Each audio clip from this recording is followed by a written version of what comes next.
May kasabihan po tayo sa batas, falsos in uno, falsos in omnibus. False in one, false in everything.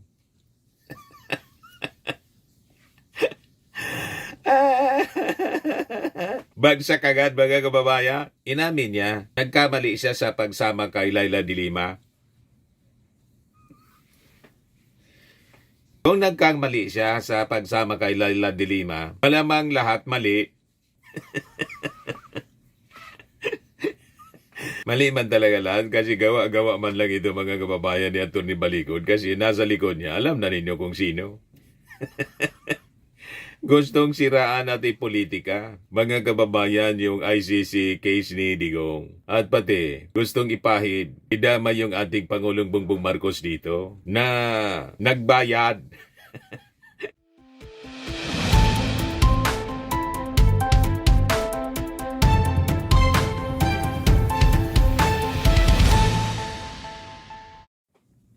Hello po mga kababayan, si Dante Maravillas. Nasa ombudsman na si Atty. Baligod.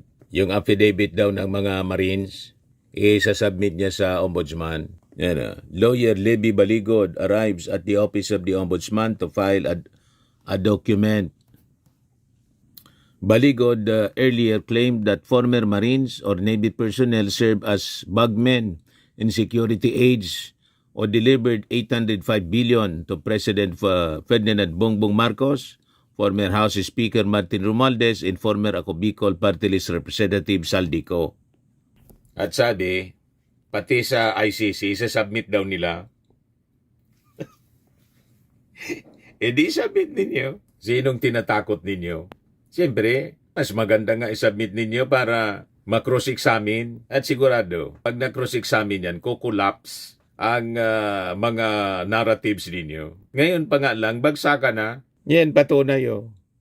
Binawi ni Atty. Baligod, TV5 News. I want to make it clear at this point that if it could be an oversight for me na nakasama siya, si Laila de Lima, sa lista ng Congress members that created the impression na nabigyan din siya ng mali-malitang kickback. Pwedeng error on my part. Inamin ng abogadong si Atty. Levy Baligod na error o nagkamali lang siya nang isama niya sa listahan ng mga mamabatas na nakatanggap o mano ng mali-malitang pera si mamamayang Liberal Party List Representative Laila de Lima. Taliwas yan sa laman ng affidavit ng mga nagpakilala o manong dating Marines at tauhan o mano ni dating Ako Bicol Party List Representative Saldico. Pero ang binanggit kasi nila noon, nakakasama siya sa mga meeting patungkol sa ICC. Kaya nilagay ko na lamang siya sa mga miyembro ng Congress. Pwede pong error yon on my part. Payag ni Baligod sa programang ni Ted Filon and DJ Chacha. May kasabihan po tayo sa batas, falsos in uno, falsos in omnibus. False in one, false in everything.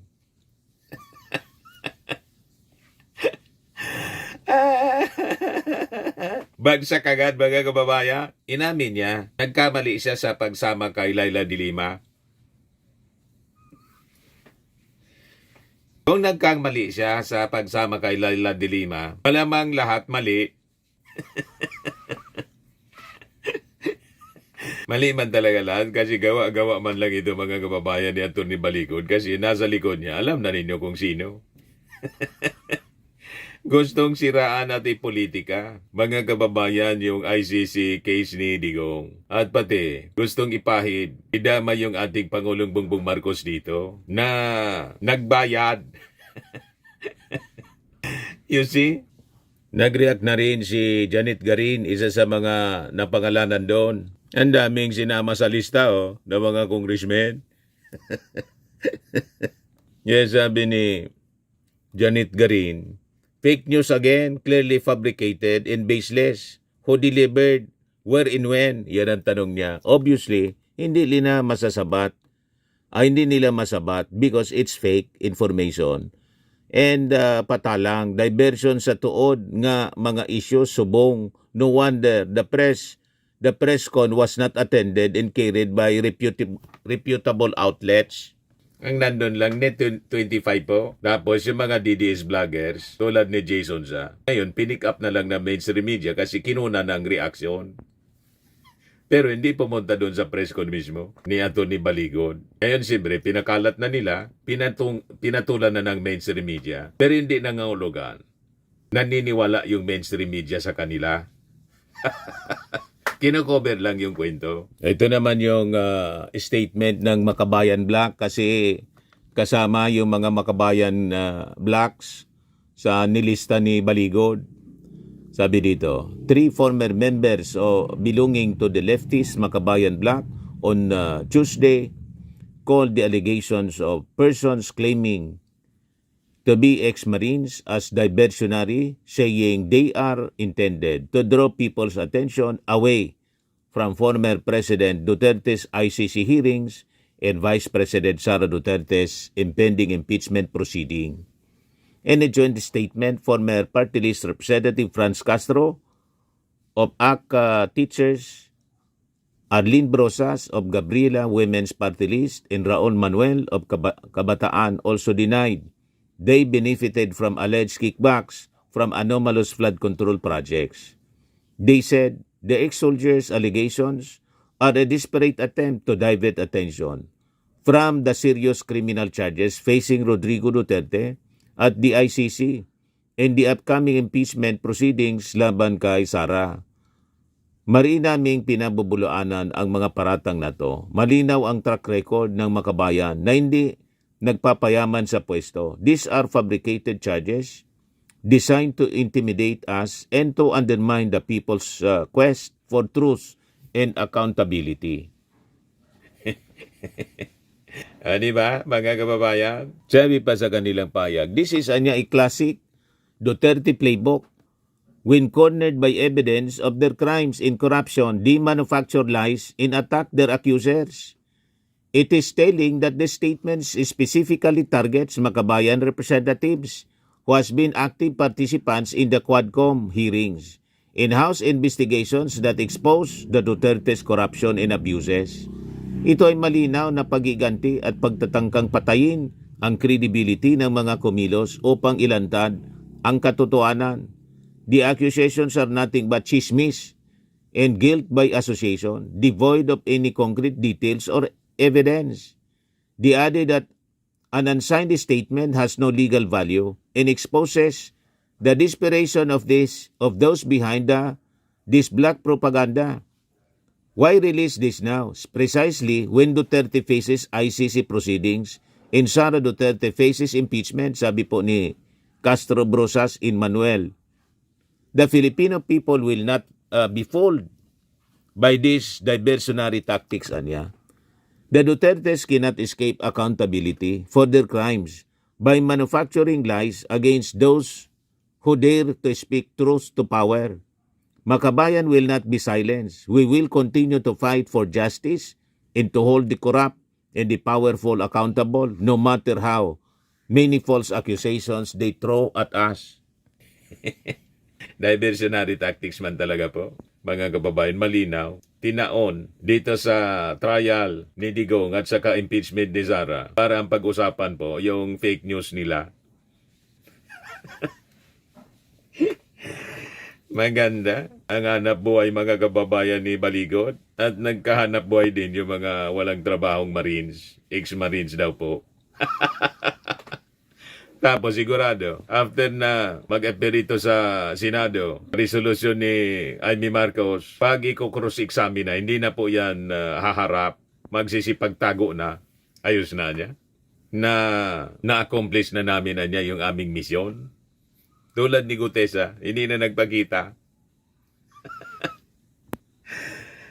Ay, naga. Mga kababayan talaga. Ito naman yung pahayag mga kababayan ni Chairman Joel Chua na isa din sa mga isinabit. House leaders on Wednesday ridiculed the accusations aired by persons claiming to be ex-Marines, saying they are part of political and are intended to muddle Vice President Sara Duterte's impending impeachment hearings. The timing niya is suspect. The allegations are intended to discredit the members of Quadcom and the Justice Committee which will hear the impeachment of BP Sara, sabi po ni Manila Representative Joel Chua. Pag-uusapan po namin yan, he said, when asked if they would consider filing charges against their accusers. Chua chairs of the House Committee on Good Government and Public Accountability in last Congress, the multi-panel Quadcom, and his committee conducted extensive inquiries into BP Duterte's alleged misuse of 612.5 million pesos in confidential funds.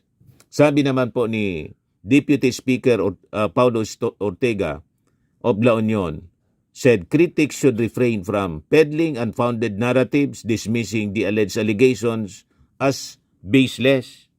Sabi po ni Ortega, mahirap talaga kapag meron kang sariling mundo. Dilulo ang tawag sa mga ganyan. Hindi natin masyadong binibigyan ng pansin kasi wala namang katotohanan yon. Yun lang po, huwag tayong dilulo, sabi ni Ortega. Kita ninyo mga kababayan, mga uto-uto lang yung mga papatol dito sa kwentong kutsero ni Attorney Baligod mga kababayan. Ito, pa-interview siya kasi nandun sa ombudsman. Pineke ang pirma ko, walang kredibilidad, sina Ben Harloy. Normal po yun na depensa nila. Kaya po minarapat namin na idulog ito sa tamang ahensya ng gobyerno, ang Office of the Ombudsman, dahil ito lamang ang pwedeng magsagawa ng isang investigasyon. Maganda to. Para i-cross-examine sila. Ombudsman, dun sa mga, may ganun ba na napabanggit si Ombudsman pagkatapos kay Ombudsman pa kayo nagpunta? Oo, nabanggit si Ombudsman na Tinanggal siyang abogado noon ni Ben Horloy, remember? Sa bahay niya nagkaroon ng isang meeting ang mga taga-ICC. Dahil ang obserbasyon po namin, lahat ng places, lahat ng lugar kung saan nagmi-meeting ang mga ICC investigators ay mga pribadong lugar, no? Wala naman silang pinuntahang public office eh. Kaya, sabi ko nga, wala tayong choice eh. Hindi ko naman pwedeng dalhin sa DOJ. Diba? Hindi ko rin pwedeng dalhin sa Senado, sa Kongreso, o sa... Bakit hindi? Nagpatawag na si Jaime. Kailangan pumunta ka doon para ma-cross-examine. Well, makikita niya doon na actually nakikipag-usap siya sa ICC. Siya ang alter ego ng presidente at ang official statement ng Malacanang is that the government of the Republic of the Philippines will never cooperate with the ICC.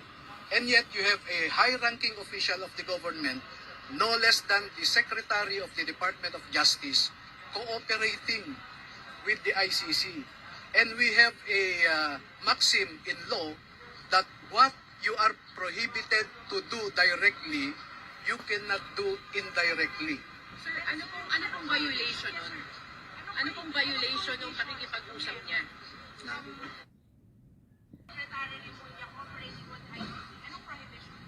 You know, if you look at Republic Act 3019, if you cause undue damage to a person, you...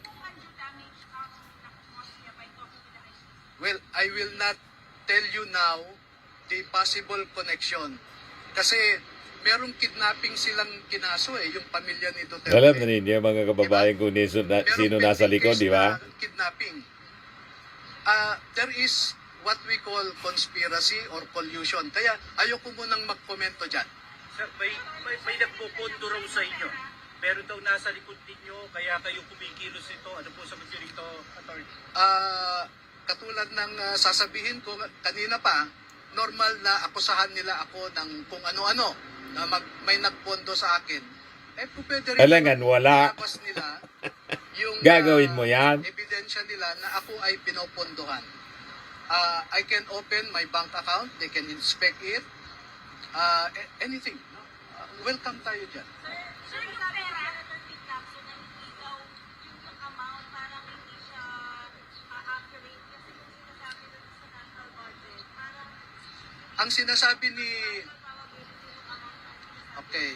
ang sinasabi kasi ni Senator Lacson, ang assumption niya, ang mga pera na ito ay galing sa flood control projects lamang. Marami pong ibang pinanggagalingan.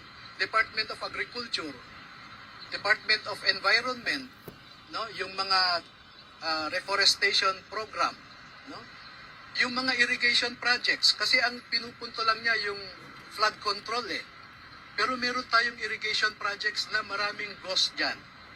Okay, at makikita nyo naman, at kahapon lang naglabas ng statement si Congressman Erice na di umano yung 2 billion na confidential fund ng customs ay kinuha daw ng ating presidente, no? So maraming pwedeng panggalingan. Halimbawa, yung aligasyon na yung Bucor chief ay nagdala ng pera kay Saldico, no? Hindi naman yun galing sa flood control.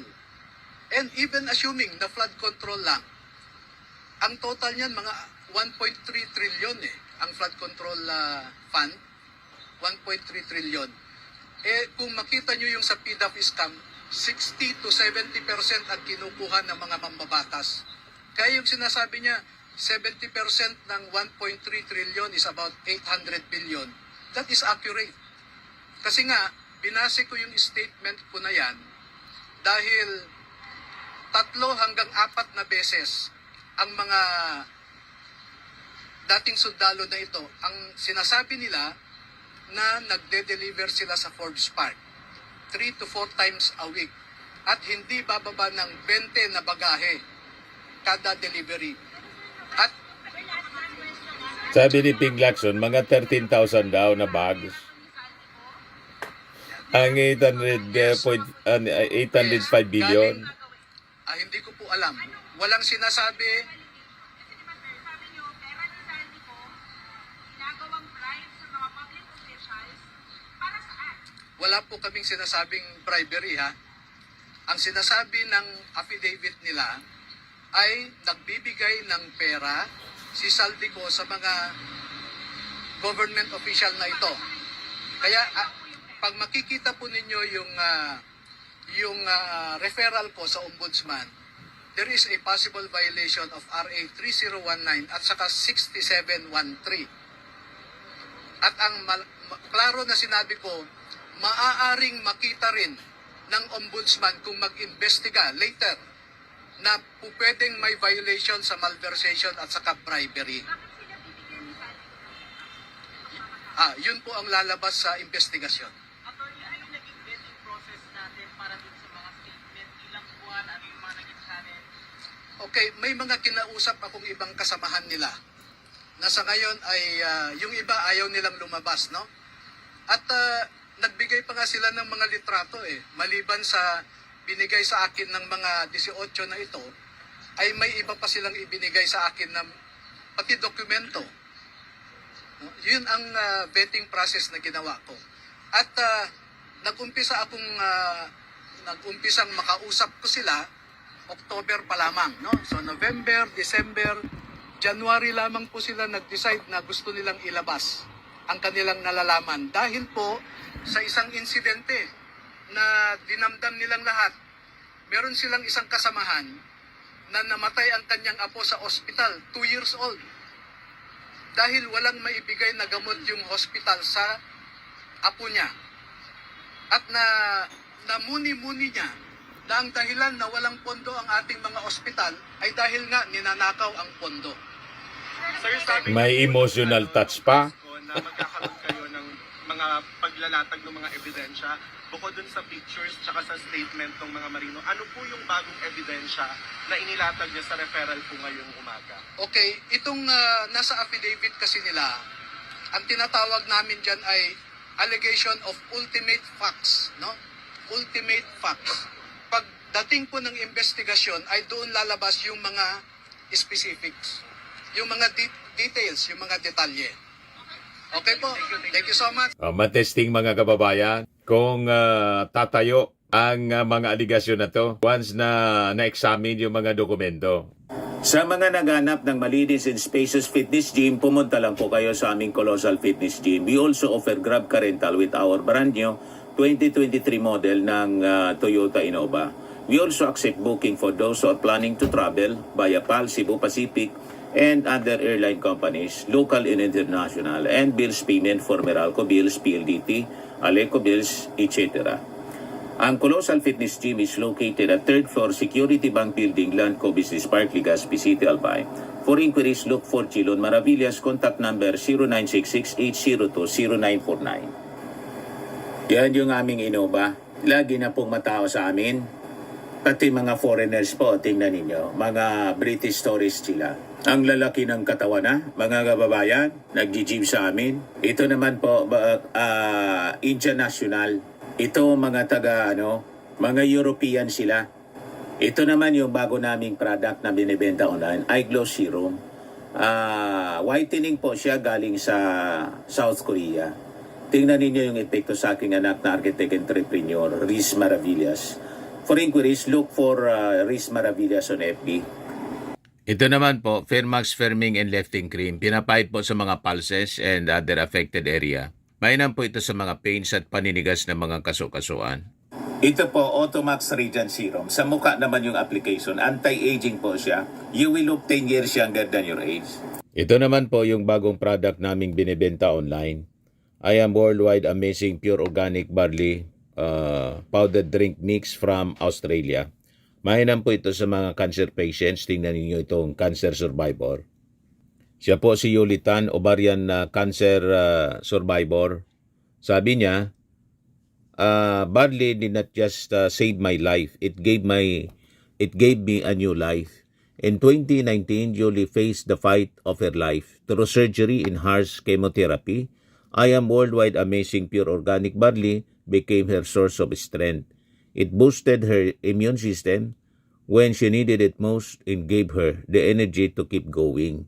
100% organic po siya, immune system booster, trusted by survivors. For inquiries, dumiretso na lang kayo sa aking anak na architect entrepreneur Riz Maravillas. Ito pa yung isa pang business niya, mga kababayan, smart home, free pub, fast to install, movable and expandable, eco-friendly po. For only 175,000 pesos per unit, lilipat ka na lang. Perfect for your vacant lot or business space. Best for apartment, Airbnb business, resorts and beach houses, mini coffee shop business, construction site, offices, barracks, office buildings, dormitory building, hotel room, accommodation, beach houses, warehouse, stockroom, restaurants, food stall business, hospital, clinic, staff houses. Ang inclusion niya po, may electric wiring na siya, light, switch, outlet, 2 UPVC, window, 1 steel door, galvanized frame cement boarding flooring with insulation installed in walls and ceiling. Installation and delivery fee will depend on your location dito sa Bicol. For your orders, mag-contact lang kayo sa aking anak na architect entrepreneur Riz Maravillas, 09770-982884. Sa mga mahilig naman po sa mga imported bags and wallets, dumiretso na lang kayo kay Ma'am Eileen Rosales, Eileen Closet. Nakabase siya po sa Amerika. Yan yung kanyang online selling. Sa mga mahilig naman po sa magpa-spa, try ninyo po dito sa Pamper City, the Medical Aesthetics and Wellness Center. Matatagpuan sa Asiana City, Parañaque City, Metro Manila. Pamper City by OMG, your luxury escape.